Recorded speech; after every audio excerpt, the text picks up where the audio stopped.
Bismillahirrahmanirrahim. Assalamualaikum warahmatullahi wabarakatuh. Waalaikumsalam warahmatullahi wabarakatuh. Teman berbuka yang dirahmati Allah Subhanahu wa taala, puji syukur kita ucapkan kepada Allah Subhanahu wa taala. Syukur alhamdulillah karena berkat rahmat Allah kita masih bisa menjalankan ibadah puasa yang pada hari ini, di bulan yang mulia ini, dan di hari yang juga mulia ini kita akan mendengarkan sedikit kajian menjelang berbuka puasa yang akan disampaikan oleh Ustadz Andi Nuruzzaman terkait dengan ketakwaan. Baik, kepada Ustadz Andi saya persilahkan. Terima kasih. Assalamualaikum warahmatullahi wabarakatuh. Waalaikumsalam warahmatullahi wabarakatuh. Innal hamdalillah nahmaduhu wa nasta'inuhu wa nastaghfiruhu wa na'udzu billahi min shururi anfusina wa min sayyiati a'malina. May yahdihillahu fala mudilla lahu wa may yudlilhu fala hadiya lahu. Asyhadu an la ilaha illallah wahdahu la syarika lah wa asyhadu anna Muhammadan abduhu wa rasuluhu la nabiyya ba'da. Allahumma shalli ala sayyidina Muhammad wa ala alihi wa sahbihi ajma'in. Puji syukur kita panjatkan kehadirat Allah Subhanahu wa taala yang masih memberikan kita nikmat iman, Islam, kesehatan dan juga kesempatan untuk kita bisa menghadapi bulan Ramadan, berjumpa kembali dengan bulan Ramadan, bulan yang penuh hikmah, bulan yang penuh barokah. Di situ disyariatkannya puasa Ramadan, yang puasa itu tentu saja akan menjadikan kita menjadi insan yang bertakwa. Sebagaimana Allah Subhanahu wa taala berfirman dalam Quran surat Al-Baqarah ayat 183. A'udzu billahi minasyaitonir rajim. Bismillahirrahmanirrahim. Ya ayyuhalladzina amanu kutiba alaikumus syiyam kama kutiba alal ladzina min qablikum la'allakum tattaqun.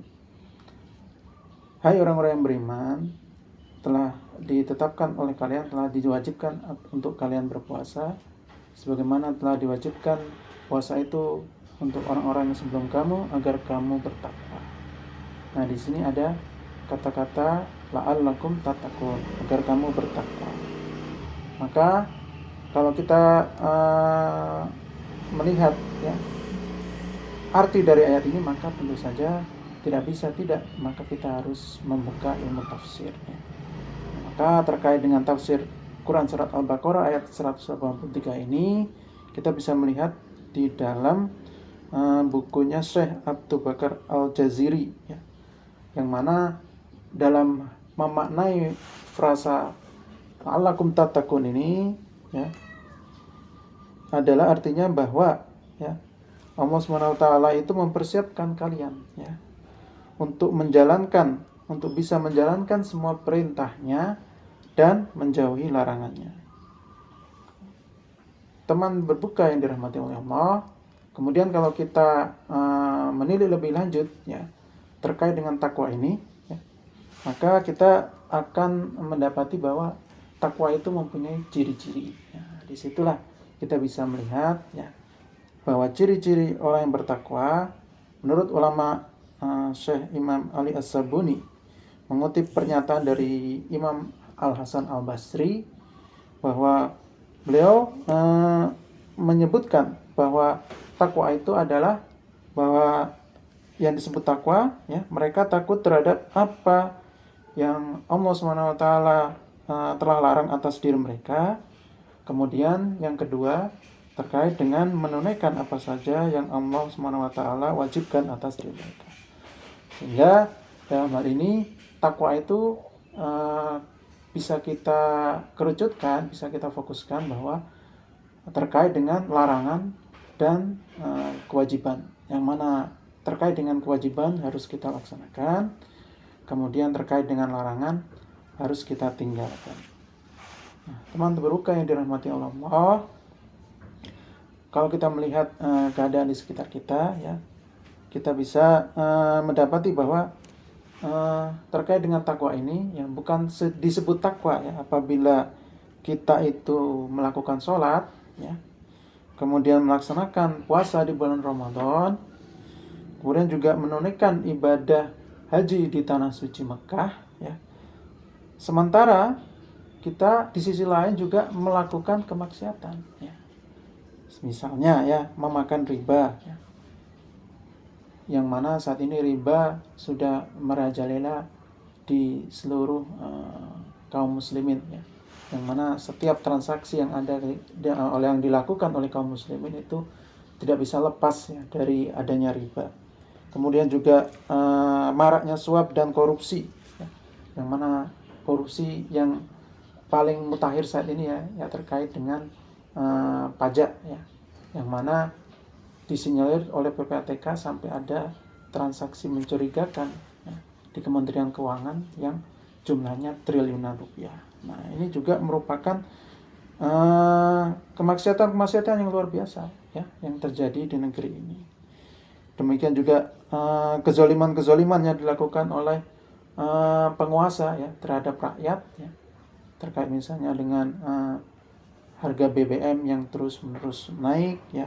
Kemudian juga kebutuhan pokok yang terutama di bulan Ramadan ini, ya, harganya juga merangkak naik terus, ya.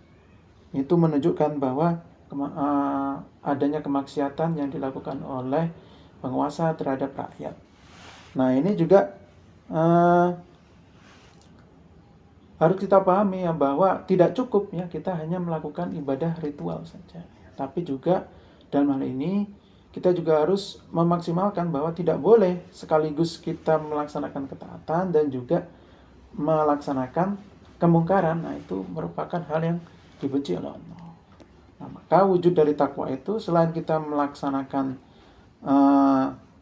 ketaatan, baik itu terkait dengan ibadah, kita juga dalam waktu yang sama juga tidak boleh melakukan sesuatu yang dilarang oleh Allah SWT yang telah saya sebutkan tadi.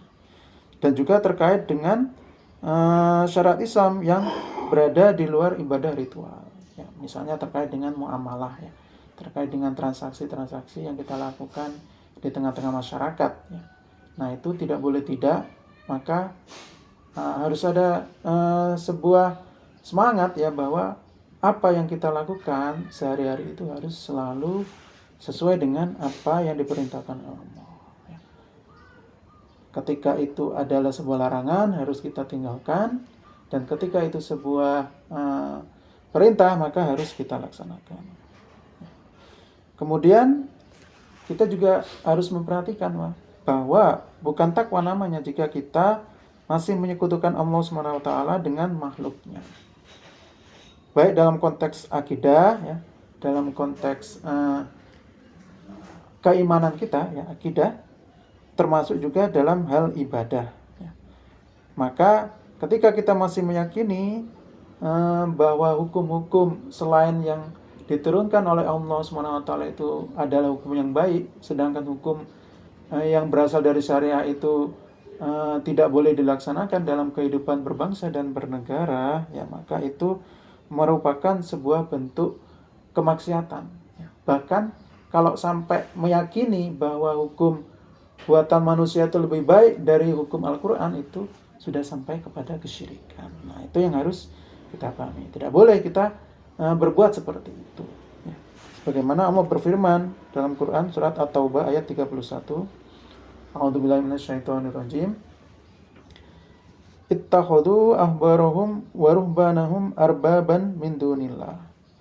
Orang-orang Yahudi dan orang-orang Nasrani telah menjadikan para pendeta dan rahib mereka sebagai Tuhan-Tuhan selain Allah. Nah, maka di dalam Quran surat At-Taubah ini disebutkan perilaku yang dilakukan oleh orang-orang selain Islam, yaitu oleh orang-orang Yahudi dan Nasrani, bahwa mereka itu menjadikan para pendeta dan rahib mereka itu sebagai Tuhan-Tuhan selain Allah. Nah, kalau dulu yang diikuti oleh para pendeta dan rahib-rahib Yahudi dan Nasrani itu adalah pendeta-pendeta mereka, ya, maka untuk saat ini bisa kita identikan dengan kaum muslimin, ya, bahwa kaum muslimin itu yang kini diikuti adalah penguasa dan wakil rakyat, yang mana penguasa dan wakil rakyat itu mengharamkan apa yang telah dihalalkan Allah dan menghalalkan apa yang diharamkan Allah, ya. Jadi kebalikannya, ya. Jadi ketika Allah Subhanahu wa taala itu misalnya melarang riba, ya, maka para penguasa itu justru menghalalkan riba atau justru bahkan malah mewajibkan riba. Nah, itu sangat luar biasa, ya, dibenci oleh Allah Subhanahu wa taala, ya. Sampai-sampai orang yang tidak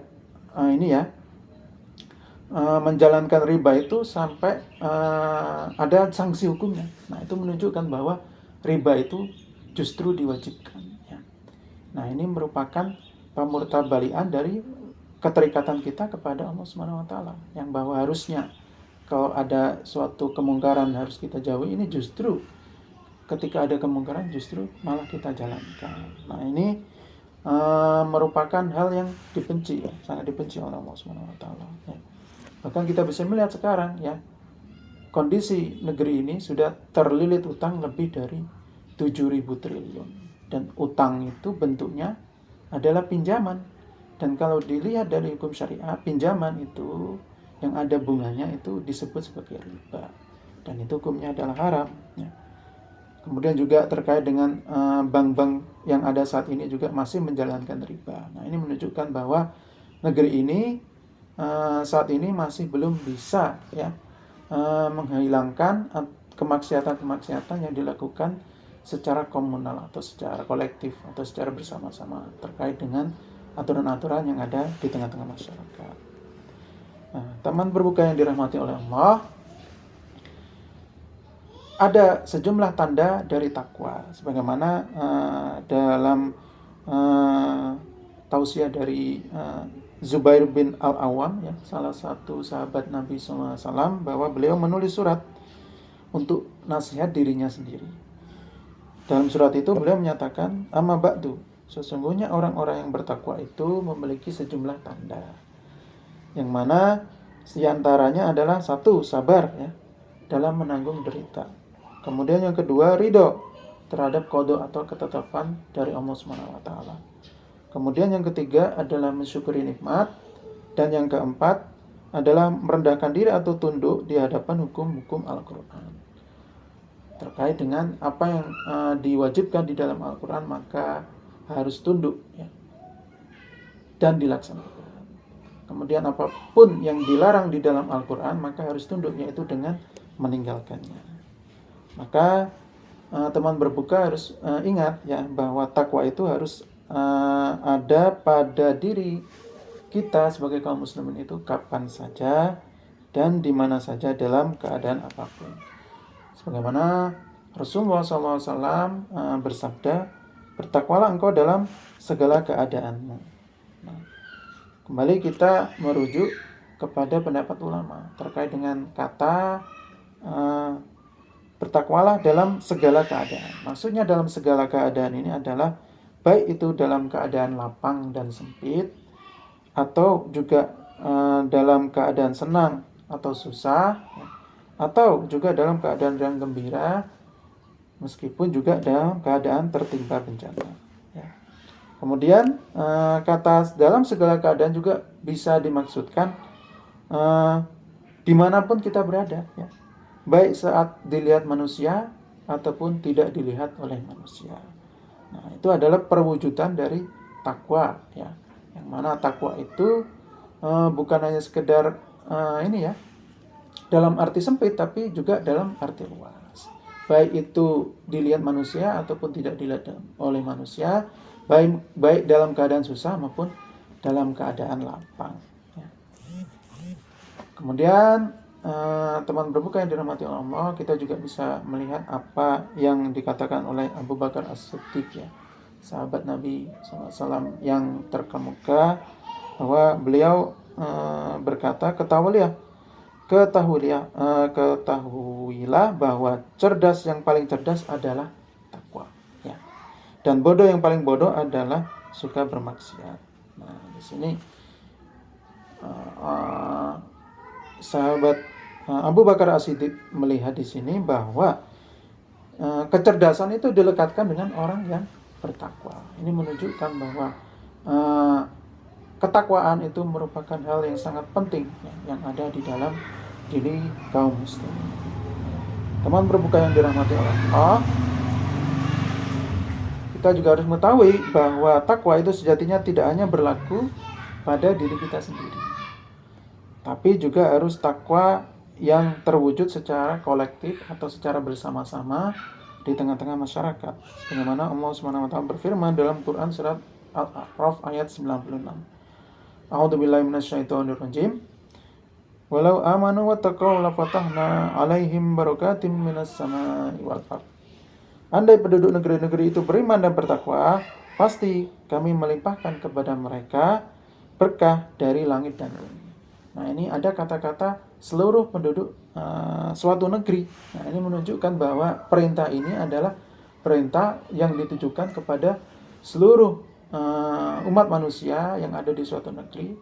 Dan ketika mereka itu secara bersama-sama menjalankan apa yang telah dilaksanakan atau telah diwajibkan oleh Allah Subhanahu wa taala dan meninggalkan apa yang telah dilarang secara bersama-sama, maka akan dibukakan berkah dari langit dan bumi. Maka dengan demikian, agar negeri ini supaya dapat berlimpah dengan ketakwaan, berlimpah dengan keberkahan, ya, maka tidak cukup kita mengandalkan ketakwaan individu, tapi juga harus terwujud ketakwaan secara bersama-sama atau ketakwaan secara kolektif. Ya. Maka dengan kata lain, ketakwaan itu harus mewujud dalam masyarakat dan kehidupan bernegara. Wujudnya tidak lain adalah dengan menerapkan dan menegakkan syariat Islam secara kafah, secara menyeluruh, ya, dalam seluruh aspek kehidupan kita, baik itu aspek ibadah maupun aspek muamalah, baik itu terkait dengan pemerintahan maupun terkait dengan hal-hal lain seperti pendidikan, kesehatan, dan sebagainya. Demikian, wallahu a'lam bishawab. Jazakallahu khairan. Kita ucapkan kepada Ustadz Andi Nurzaman yang telah menyampaikan sedikit tausiah beliau terkait ketakwaan. Para teman berbuka yang dirahmati Allah Subhanahu wa taala, tadi cukup jelas ya yang dijelaskan oleh Ustadz Andi terkait dengan ketakwaan, mulai dari ciri-ciri, dan kemudian tadi ada juga perkataan sahabat tentang tanda orang bertakwa, dan kemudian kita sebagai kaum muslim mungkin faham lah ya terkait takwa itu artinya itu apa gitu, bahwa menjalankan perintah dan meninggalkan larangan Allah. Tapi faktanya itu kan Ustaz, seperti yang tadi udah Ustaz jelasin gitu kan, bahwa kaum muslim saat ini gitu kan, ya dia satu sisi menjalankan perintah Allah, tapi di sisi lain juga menjalankan yang Allah larang itu juga dilaksanain gitu, bukan ditinggalkan gitu. Maka kemudian itu menjadi masalah bagi kita gitu kan. Nah, nanti kok di Ustadz jelaskan bahwa kompleks benar, bahwa kemaksiatan yang sampai saat ini sulit untuk kita tinggalkan itu juga ternyata tersistem dan terstruktur gitu secara sistematis gitu kan. Dilakukan secara bersama-sama. Nah, dan dilakukan secara bersama-sama gitu. Nah, dari itu apa yang harusnya dilakukan oleh kaum muslim yang kemudian ingin mewujudkan ketakwaannya dengan sebenar-benar takwa kan, kayak yang Allah bilang dalam Al-Qur'an, haqqa tuqatih gitu kan, sebenar-benarnya takwa gitu. Jadi apa yang kemudian tips-tips yang harus kita lakukan sebagai kaum muslim di tengah zaman yang penuh dengan kemaksiatan ini untuk kemudian kita bisa benar-benar bertakwa 100% kepada Allah Subhanahu wa taala. Ya. Intinya adalah bahwa kaum muslimin harus sadar ya bahwa saat ini kaum muslimin itu dalam keadaan terpuruk ya, dalam keadaan terbelakang ya, terkait dengan pemahaman tentang agamanya. Maka dari sini yang harus kita lakukan secara praktis adalah meningkatkan pemahaman kita terhadap agama ya. Kemudian tidak cukup dengan meningkatkan pemahaman kita terhadap beragama, maka kita juga harus mendakwahkan ya apa yang telah kita pahami tersebut ke tengah-tengah masyarakat. Enggak harus ya kita jadi khotib Jumat, enggak ya. Bisa juga kita setelah mempelajari ilmu di dalam Islam, kemudian kita ketika bertemu dengan teman kita, ketika teman kita melakukan keburukan, maka kita nasihati ya. Demikian juga kalau kita di kantor ya, ada atasan kita yang melakukan suatu hal yang buruk, maka tentu saja harus berani kita mengingatkan. Ya. Dan juga harus kita pahami bahwa dakwah itu tidak cukup hanya dengan dakwah individu, tapi dakwah itu harus benar-benar dilakukan secara bersama-sama ya, dalam jamaah dakwah. Sehingga tidak bisa tidak ya, dakwah itu bukan aktivitas individualnya, tapi dia aktivitas secara bersama-sama ya. Tidak boleh dilakukan sendiri-sendiri, tapi harus terorganisir dengan baik. Nah, dengan itulah nanti ada aktivitas yang disebut sebagai aktivitas amar ma'ruf nahi munkar. Nah, amar ma'ruf nahi munkar itu adalah aktivitas terkait dengan bagaimana kita menyerukan terhadap kebaikan dan mencegah kepada kemungkaran. Nah, saat ini yang belum jalan dengan baik itu adalah mencegah kemungkaran itu tadi. Maka disitulah kita bisa melihat banyak terjadi kemungkaran. Ya.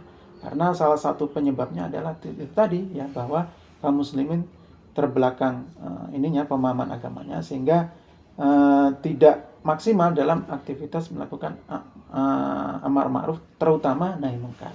Gitu.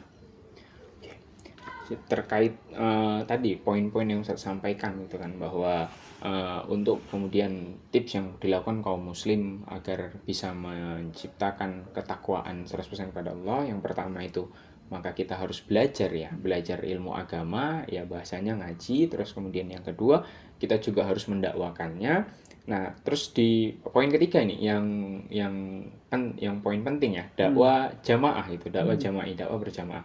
Karena kalau kita lihat banyak pendakwah tapi hanya berdakwah secara individu, sehingga kemudian tidak terorganisir dan tidak secara berjamaah gitu. Itu gimana San, melihat fenomena seperti itu? Dan bahkan ada yang mencukupkan hanya dengan berdakwah secara individu, maka dia sudah mencukupkan sampai di situ. Kemudian tidak berjamaah berdakwanya gitu, artinya bergabung dengan jamaah-jamaah dakwah seperti itu. Dia mencukupkan bahwa saya sudah berdakwah, saya sudah belajar ilmu agama, dan saya juga sudah mendakwakannya. Sudah, dia ada mungkin sebagian gitu ya, sebagian besar gitu mencukupkan sampai di situ gitu, terkait dengan berdakwah tadi gitu. Itu gimana San untuk menanggapi fenomena yang seperti itu?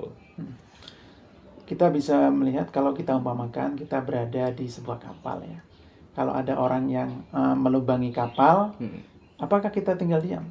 Kalau kita tinggal diam, dia melubangi kapal, ya, maksudnya dia itu posisinya di bawah kan, dia membutuhkan air, dia nggak mau ngambil air itu sesuai aturan. Sesuai aturan itu seperti apa? Ya naik dulu, kemudian airnya diambil. Dia nggak mau, dia langsung melubangi kapal untuk dapat air.